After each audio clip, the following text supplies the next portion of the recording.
Welcome to the TMC Newsroom. Rich Tehrani here. Thanks for watching. We're at IT Expo West 2012 in Austin, Texas. And on our program is Chris Douglas. He's an attorney at law at Alston Bird LLP. He is part of our Suits conference, which focuses on telecom and tech patents. And Chris, welcome to the show. Yeah, thanks, Rich. Glad to be here. So what's your specialization as a firm? I assume it has something to do with the patent space, right? We do. We have 900 attorneys across the country, and so we specialize in all areas, tax, business law, all forms of litigation. But I'm here to talk about patent law and intellectual property in general. We do both litigation and preparation and prosecution of patents, and that's why I was asked to join in on this conference.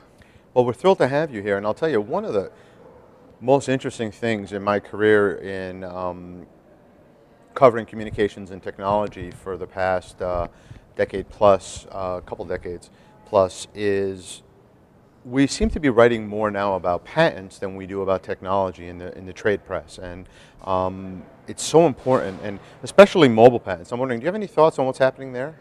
Right. I think what we're seeing is that patents are driving a lot of value for companies, and because everyone can bring out the same technology and present the same features, people want to own each of those individual features, because the user experience is really what's differentiating one mobile device from perhaps another.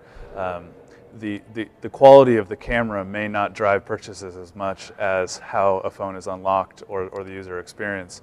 And so what we're seeing is companies ramping up with large numbers of patents, and then using them to try to push and claw at that market share and hope to build the market share using patents as a deterrent or as a way to push people out.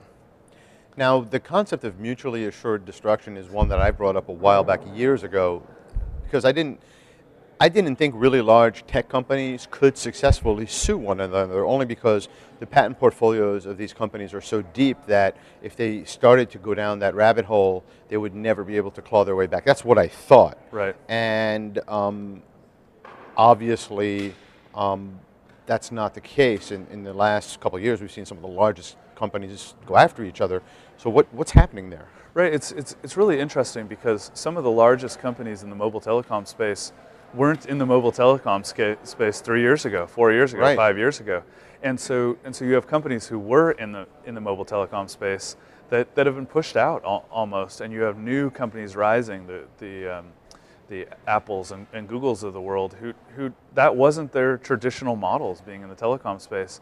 So while they may have a number of patents, they don't have a number of mobile telecom patents, and so you have companies that used to be market dominants still in the market, but trying to claw that market share back of the up-and-comers, and so I think you'll see a big change as we move into LTE, and more companies invested heavily in patents in that area, and I think you will see a little bit more of, well, we have some, you have some, and let's debate. More cross-licensing then. Right. Like the way things used to be. Okay. Right, and you can see Google, purchased Motorola Mobility, so they brought themselves up, and they're, each of these companies is starting to add more and more and more. You can see in the Apple versus Samsung case, Samsung has turned around and filed suit against the iPhone 5, and so now here they are racing back in. Why? Because Apple's using LTE technology. Sure. And they threatened that ahead of time. I think it was at least a couple weeks ahead of the launch that they would sue. Indeed. And I think they added 4. Were there 4 new patent infringements that I think? It sounds right. I would have to go back and okay, a number, I guess, yeah, a handful of. But again, you're looking at companies that sort of pre-positioned their patent strategy into LTE and waited for companies to move into that space. And I think you'll see things even out a little bit more, because people who invested in 3G may not be as big a market participants as maybe the 800-pound gorillas in the room. So it's quite interesting. So for some of the small to medium companies that don't have teams of patent attorneys, what are some of the pitfalls that you've seen them make and some things they need to avoid? I think the biggest thing is thinking on the scale of these other companies. I think the mobile patent wars, if you look at the companies that are involved, you just need to put that aside and realize that they might have 100,000 patents, they might have 1,000 patents, but there are 4 patents in the suit, right?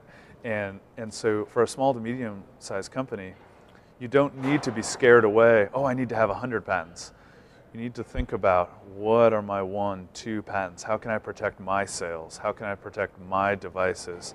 I don't need 100 to take down the giant, I just need 1. And so I think a number of people are scared off because they think, I can't get in because my whole spend will go out the door. I think 1 or 2 investing in their research and development, following that up with patent protection, will not break the bank.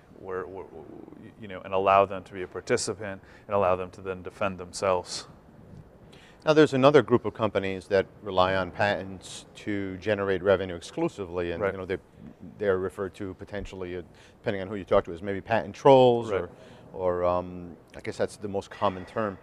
What are your thoughts there? A patent's a property right, and someone has paid to obtain the property right, and I think since they own it, they should be able to assert the property right. And most of them are patent aggregators and build families and try to drive funds to those inventors that built the patents.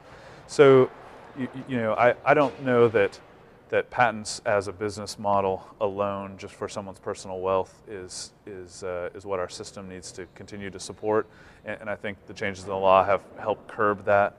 But I do think that companies that try to buy patents and have some royalty streams going back to the people that couldn't monetize them, I think are helping the process. Well, I think you explained it well. I mean, it's someone actually worked to develop that patent, assuming it's a good patent and right. It was something that was innovative and it was awarded correctly, that there should be some monetization allowed. Right, and I think it's hard that the term patent troll or non-practicing entity as a derogatory term, and I think it's because there are people out there who use it as a shakedown or licensing. They call it licensing, but they're really threatening. Sue if you don't do this. But I think there's other companies that have artfully built portfolios and are trying to monetize them for themselves and on behalf of inventors, and I think there is a difference there. I don't know where to draw the line, but I think you know it when you see it. So now, if a company is interested in learning more about how they can protect themselves or to get advice on how to make sure that they are dealing with patents correctly, how would they reach your firm and you? And well, we're available. We're Alston Bird. We're at alston.com, and we'd love to talk to anyone who has questions. And I think the most important thing is to be educated about the patent process, and the Suits Conference and IT Expo provides that education. And any law firm that you hire should provide you with the education as well as the services to obtain the patents. The hardest thing in the patent field is understanding how to navigate it, and once you do, you feel very empowered and you can make good business decisions without spending your entire budget. Excellent. Thanks for being here. Yeah, thank you very much. This was great.